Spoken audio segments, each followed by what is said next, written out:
এই তেওঁ হ'ল অসমীয়া সংস্কৃতিৰ বেপাৰী।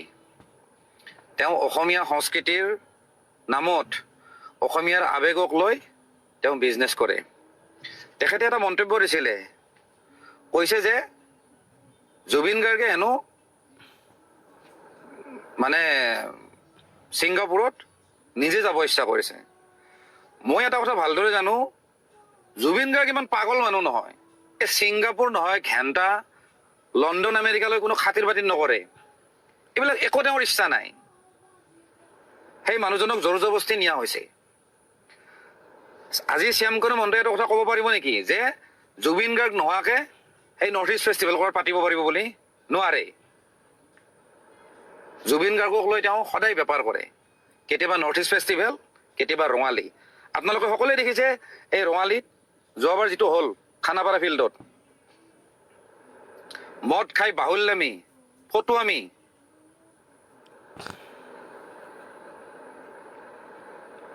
লাষ্টত ক'ব জয় আই অসম, জয় জুবিন দা ক'ব। তাৰমানে মানুহৰ আৱেগক লৈ তেওঁলোকে বেপাৰ কৰে, এই শ্যামকৰণে মহন্তৰ নিচিনা মানুহে।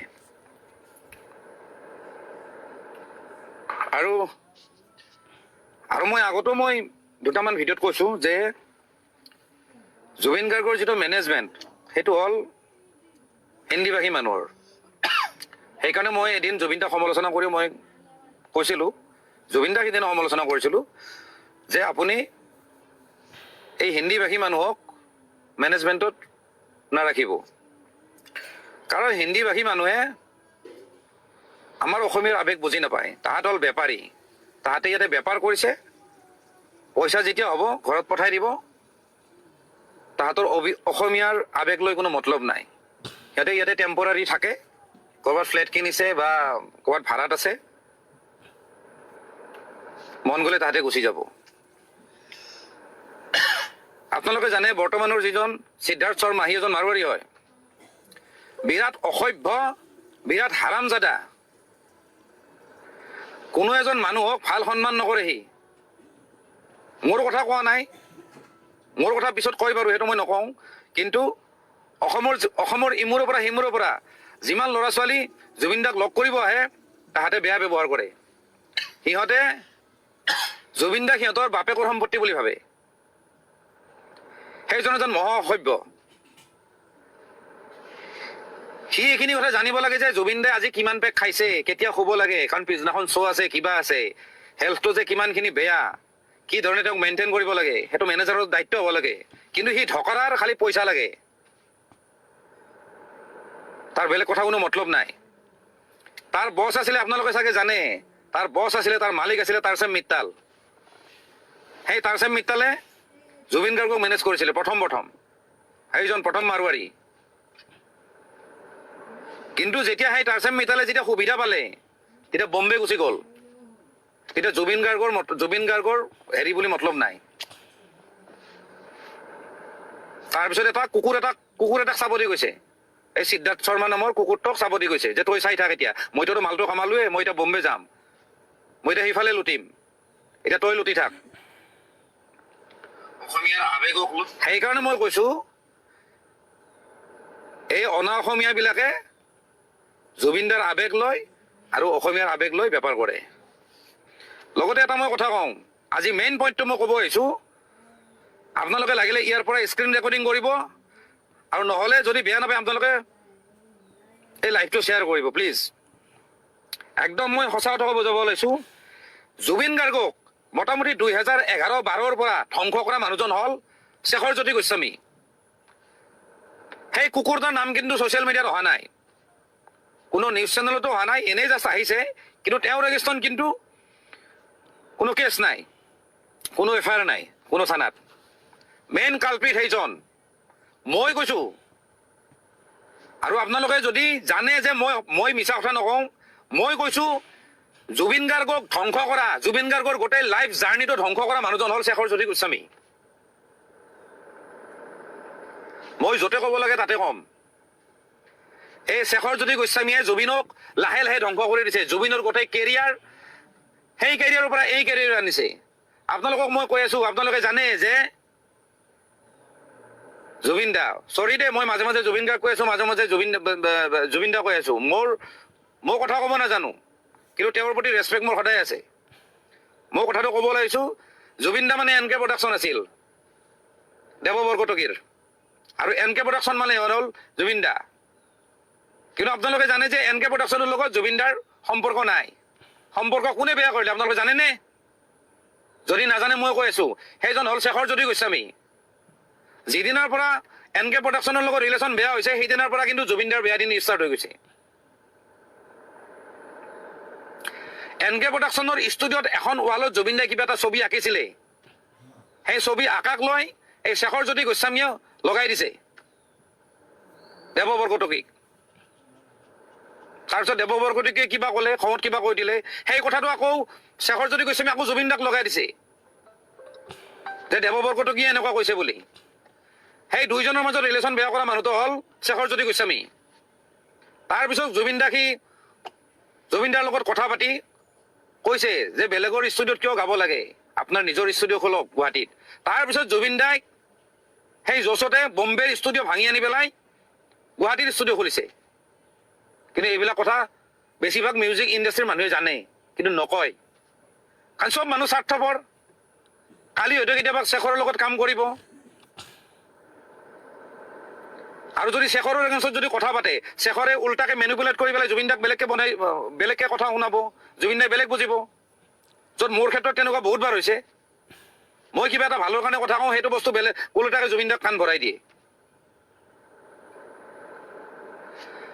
আজি বম্বে ষ্টুডিঅ' ভাঙাৰ কাৰণটো হ'ল বম্বে ষ্টুডিঅ' শেষ হোৱাৰ কাৰণটো হ'ল শেখৰজ্যোতি গোস্বামী সি কিন্তু চোৱাৰৰ বাচ্চাটো এতিয়াও কিন্তু ঘূৰি আছে এতিয়াও জুবিন দাৰ ডেড বডিৰ লগত ঘূৰি আছে আৰু সেইটো কথা বিৰাট দুখৰ কথা সেই কথাটো কিন্তু জুবিন দাৰ পত্নী গৰিমা বৌয়ে কিন্তু সেইখিনি কথা ৰিয়েলাইজ নকৰিলে আমি কিন্তু বহুবাৰ চেষ্টা কৰিছিলোঁ যে এইবিলাক মানুহ বেয়া কিন্তু এইবিলাক মানুহে জুবিন দাক এদিন ধ্বংস কৰি দিব তাৰপিছত আহো সেই শেখৰজ্যোতি গোস্বামীয়ে জুবিন দাৰ প্ৰথম গাড়ীখন ভাঙিছে সেইখন আছিলে টয়টা হিয়েছ প্ৰথম গাড়ী নহয় মানে এখন গাড়ী আৰু ভাঙিছে খুব ভাল গাড়ী আছিলে এখন ফৰেন কাৰ এখন আছিলে টয়টা কোম্পানীৰ সেইখন ইণ্ডিয়াত নাছিল ইণ্ডিয়াত খুব কমেই আছিলে এখন মিনি বাছৰ নিচিনা সেই গাড়ীখন ভাঙিছে শেখৰজ্যোতি গোস্বামীয়ে তাৰমানে চেৰা পাগল মানে চাপৰি টাইপ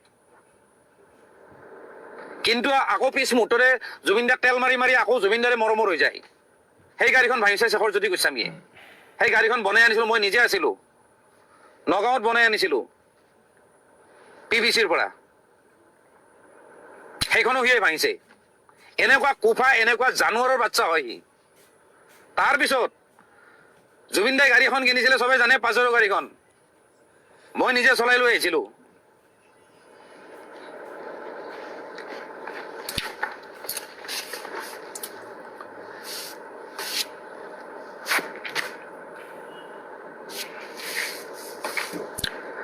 আৰু সেই গাড়ীখনো ভাঙিছে এই শেখৰজ্যোতি গোস্বামী চলি থকা গাড়ীখনৰ পৰা সি সুধীৰ ভাই সি জাপ মাৰি সি মানুহৰ ঘৰ খুন্দিয়াইছে সেই গোটেই গাড়ীখন বৰবাদ কৰি দিছে জুবিন দাৰ গাড়ীখন তাৰপিছত মই গাড়ীখন ভাল কৰিব নিছিলোঁ তাৰপিছত কিন্তু মোকে বদনাম দিছে মই বোলে পইচা খাইছোঁ বোলে সেই চোৱাৰৰ বাচ্চা সেই শেখৰে কয় কিন্তু মই আপোনালোকক ক'লো জুবিন গাৰ্গক তিলকে মাৰা মানুহটো হ'ল শেখৰজ্যোতি গোস্বামী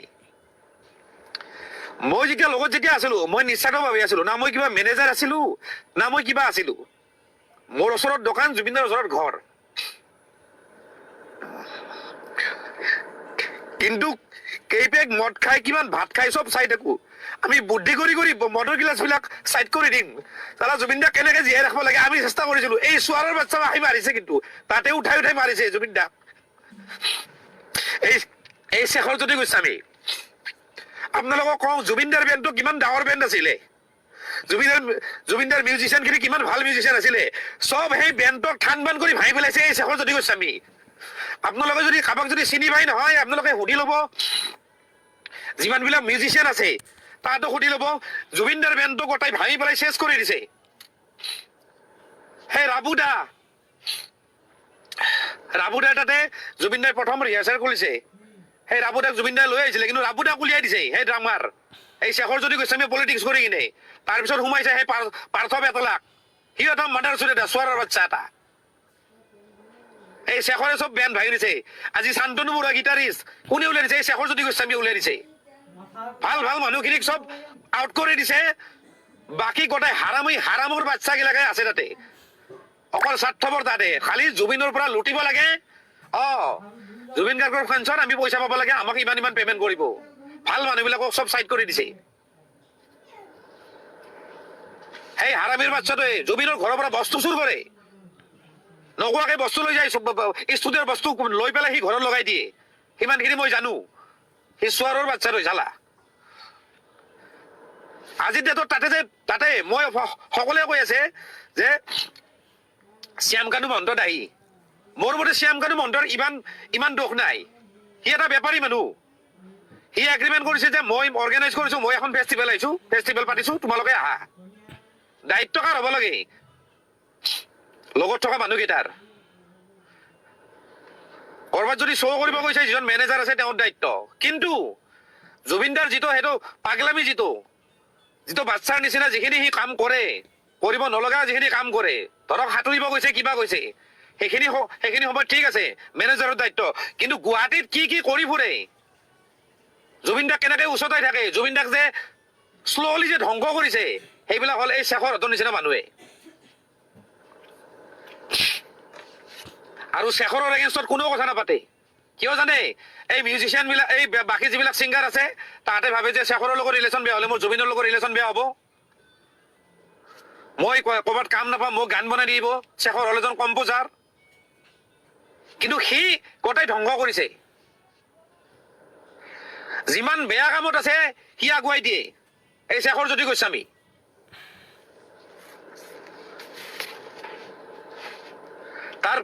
তাৰ বডি লেংগুৱেজ চাব, চাপৰিতকে অধম সি চোৱাৰৰ বাচ্চাটোৰ। কিন্তু আজি বিৰাট দুখ লগা কথা যে শেখৰ জ্যোতি গোস্বামীৰ কথা কোনেও উলিওৱা নাই। আজি যিমানখিনি মানুহ আছে অসমত, যোনে লগ কৰিব আহে জুবিন দাক, যিমান ফেন আছে অসমৰ, চবে জানে যে শেখৰ নামৰ এটা অভদ্ৰ এটা আছে তাতে। বাকীবিলাকতো কিছুমানতো আছে তাতে, সিহঁতেতো নিজকে জুবিন গাৰ্গ বুলি ভাবে। আৰু জুবিন গাৰ্গক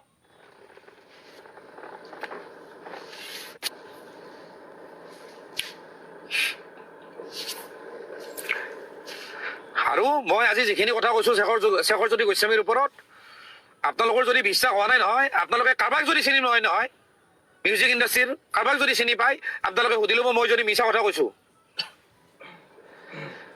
আজি বম্বেৰ কেৰিয়াৰ জুবিন দাই কয় যে মই অসমক ভাল পাওঁ, মই ইয়াতে গানৰ কাম কৰিছো। সেইটো নহয়, আচল কথা এইটো নহয়। জুবিন দাই কৈ দিয়ে কথাটো, কিন্তু জুবিন দাক ফুচলাই লৈ আহিছে বম্বেৰ পৰা। আজি সেই ষ্টুডিঅ' ভাঙি ইয়াত আনিছে। মই গৈছো, মই বম্বেৰ ষ্টুডিঅ'তো মই গৈছো, মই জুবিন দাৰ ঘৰত আছো বহুতবাৰ, মই চব জানো এইবিলাক। কিন্তু ক'লে বেয়া, যদি সেইখিনি সময়ত যদি মাতো নহয়, শেখৰে তেল মাৰি কথাবিলাক কৈ পেলাই জুবিন দাক মাইনাছ কৰি দিয়ে, বৰ ইটো এনেকুৱা কৈছে সেনেকুৱা কৈছে বুলি। কিন্তু আমাৰ একো স্বাৰ্থ নাই, না মই কিবা না মই কিবা মিউজিচিয়ান হয়, না মই কিবা কালচাৰেল লাইনৰ মানুহ হয়।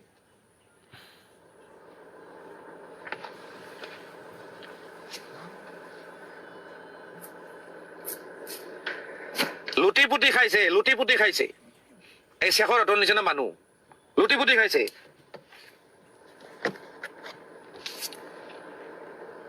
ঠিক আছে, জুবিনদাৰ যিহেতু মাজে মাজে মাইনৰ এটেক হৈ থাকে, সিহঁতে জানে যে পানীত নামিব লাগে, কিবা এইবিলাক কৰিব নালাগে, তাতে জানে। আজি মই যদি তাত থাকিলো হয় নহয়, এইটো কিন্তু হ'ব নিদিলো হয়। আমি বুদ্ধি কৰি তাক খুৱাই দিম, ফাং ফুং কৰি খুৱাই দিম। কেতিয়াবা খাই থাকিলে ফাং ফুং কৰি গিলাচটো নোহোৱা কৰি দিম, পাহৰিয়ে যায়, পথাৰ জালত সিও পাহৰি যায়, আমি নোহোৱা কৰি দিম। আমি জানো যে তাক খুৱাব লাগিব, কালি শ্ব' আছে। আৰু মই আগত মই ভিডিঅ'টো কৈছো, মই জুবিন দাকে সমালোচনা কৰি কৈছো যে জুবিন দাই যদি ভালকে যদি শুৱে নহয়, তেতিয়াহ'লে শ্ব'বিলাক ভাল হয়। যিহেতু যোৱাকালি শ্ব' আছিলে তাতে, তেতিয়াহ'লে আগদিনা বা দিনটো কেনেকে জুবিন দাক খুৱাব লাগে, ৰাখিব লাগে, কেনেকে বডিটো ৰেষ্ট দিব লাগে। নহ'লে কি হ'ব, যদি নিচা লাগি থাকে, যদি নুশুৱে, শ্ব'টো অভিয়াছলি বেয়া হ'ব। জানে, আপোনালোকে জানে জুবিন দাই কি কৰিব মঞ্চত, না ভালদৰে নোটত গাব পাৰিব গান নে সুৰত গাব পাৰিব, কি কৰিব পাৰিব? নোৱাৰে।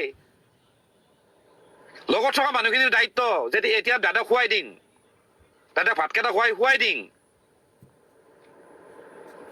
হিচাপ নাই জীৱনটোত কিমান বছৰ খুৱাইছো ভাতকেইটা। আমি ভাতকেইটা খোৱাকে আমি ৰখি থাকো, তাক বুদ্ধি কৰি আমি খুৱাই দিম ভাত খাৰঘুলিত। কিন্তু এই হাৰামীৰ বাচ্চাবিলাকে, এই শেখৰহঁতৰ নিচিনা হাৰামীৰ বাচ্চাবিলাকে জুবিন গাৰ্গক আজি মাৰিছে। ডাইৰেক্ট মাৰা নাই, গলত টিপি মাৰা মই কথা কোৱা নাই, কিন্তু লাহে লাহে তাতে চেছ কৰিছে। কিন্তু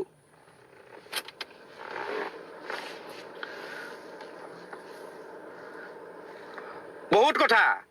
আজি কোনোবা যদি ছোৱালী যদি জুবিন দাক যদি লগ কৰিব আহিব নহয়, সুবিধাটো তাহাঁতে আগতে লয়, বেয়া সুবিধাটো তাহাঁতে লয়। কোনোবা যদি নতুন যদি ছিংগাৰে যদি জুবিন দাক যদি গান যদি গোৱাব আহে নহয়, সুবিধাটো তাহাঁতে ল'ব যে মই কামটো কৰাই দিম, মই ইমানখিনি পইচা লাগিব। গোটেই বেপাৰ সিহঁতে কৰে, সেই হাৰামীবিলাকে। জুবিন দাইটো গমেই নাপায়।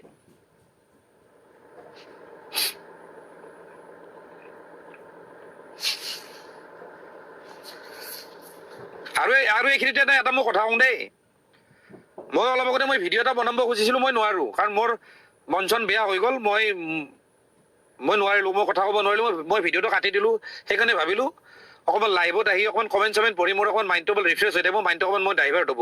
সেইকাৰণে মই লাইভত আহিছো, প্ৰথম কথা। আৰু সকলোৱে কৈছে যে আপুনি ইনফ্লুৱেঞ্চাৰ ঘেণ্টা। মই বালৰৰ কোনো ইনফ্লুৱেঞ্চাৰ নহয়, মই এইবিলাক ভিডিঅ' বনোৱা কাম নহয়। মই কিবা মনত কিবা এটা কথা আহে মই কৈ দিম। কিন্তু কথাটো হ'ল এইখিনিতে কওঁ, এই যে এই ইনফ্লুৱেঞ্চাৰবিলাকে আছে, খালি ভিডিঅ' বনাই আছে, খালি ভিডিঅ' বনাইছে জুবিনদাৰ নামত। তাৰমানে কি তাহাঁতক কণ্টেণ্ট লাগে খালি। ধকৰ হাতে কণ্টেণ্ট বিচাৰি পোৱা নাছিলে ইমান দিনে কিন্তু কোৱা নাছিল যে জুবিন দা এইটো হোৱাটো বিচাৰো, জুবিন দা কেনেকে ৰখাটো বিচাৰো। মোক কিন্তু বেয়া পাব পাৰে, মই কিন্তু সদায় কৈ আহিছো, কিন্তু কোনো কিন্তু মাত নামাতে। আমি জানো এনেকুৱা পৰিস্থিতি এটা আহিব বুলি। মোক কালি এটা নিউজ চেনেলৰ এংকৰ এজনে মোক ফোন কৰিছে, আপুনি যিখিনি কথা কৈ আছিল সেইখিনিয়ে হ'ল। তেওঁৰ লগত থকা মানুহে আজি জুবিন গাৰ্গক ধ্বংস কৰিলে।